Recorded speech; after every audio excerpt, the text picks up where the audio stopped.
Hvala ovim dečkima iz navijačkih skupina iz Hrvatske. Oni su došli, bili svi zajedno, navijali za Hrvatsku i evo dečki, to je pravi put. Hvala na tome, opet zajedništvo, jedinstvo svih nas.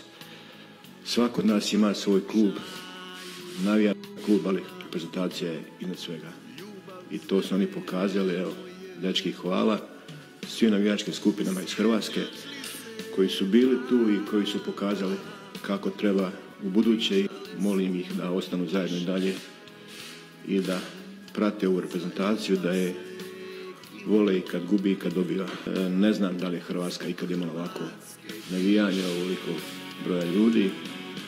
Mi smo doveli 100.000 Hrvata u gradove tamo gdje smo igrali, što znači da je ova reprezentacija postala pokret, postala je kult, postala je simbol nacije. Dečki, hvala.